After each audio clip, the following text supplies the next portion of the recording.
the extreme racism being launched at Judge Ketanji Brown Jackson. Here's what Mitch McConnell said in defending his no vote for the Supreme Court nominee.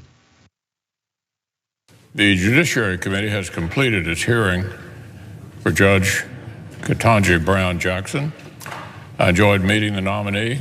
I went into the Senate's process with an open mind, but after studying the nominee's record and watching her performance this week, I cannot and will not support Judge Jackson for a lifetime appointment to the Supreme Court.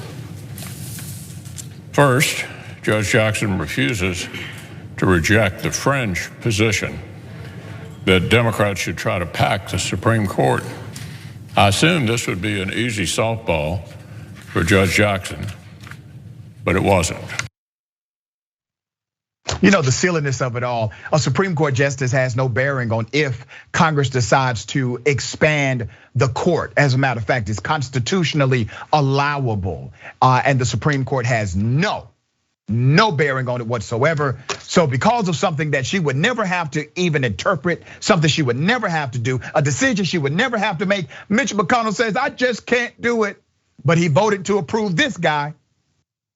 Sometimes I had too many beers. I liked beer. I still like beer. Had beers, have some beers. One beer, drink beer, drinks beer, drank beer, and drinking beer. You've got nothing to apologize for. You've probably had beers, Senator. Beach Week Ralph Club biggest contributor. You know, I got a weak stomach, whether it's with beer. You had no intention of protecting Dr. Ford.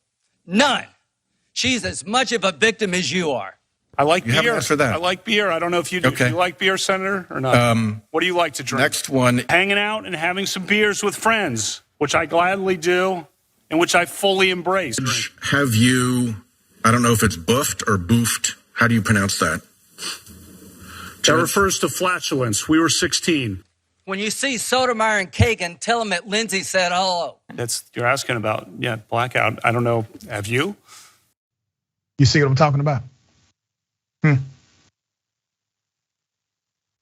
That guy got approved by those same senators who have said, oh, we cannot approve Judge Jackson because she has no opinion on something she's not supposed to have an opinion on during a nomination hearing for the US Supreme Court. Well, Ted Cruz had a more profound reason for not liking her. Here it is. So I'll tell you a couple of interesting just moments from meeting in my office. Number one, when she was there, I offered her and everyone there some Cuban coffee. As a Cuban American, I sometimes, when people come to my office, we make Cuban coffee. And she turned down the Cuban coffee, which I got to say, anyone that turns down coffee, I'm highly suspect of. Yeah. I enjoyed the Cuban coffee.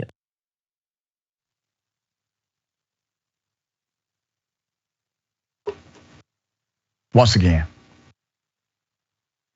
But Charlie Kirk probably takes the cake here. External pundit. Here's what he said. KBJ is your country on CRT. KBJ, Ketanji Brown Jackson, is an embodiment of the tyranny that we currently live under. She's an ideological, unintelligent, yet confident fanatic. Charlie Kirk is your country on cocaine and privilege. Insanity, right? They could not even point to her actual judicial philosophy. They could not attack her on her record. Lindsey Graham literally asked her a question about her religiosity. On a scale of 1 to 10, how religious are you? How important is your faith? He really wants to know, on a scale of 1 to 10, how much do you believe in white Jesus?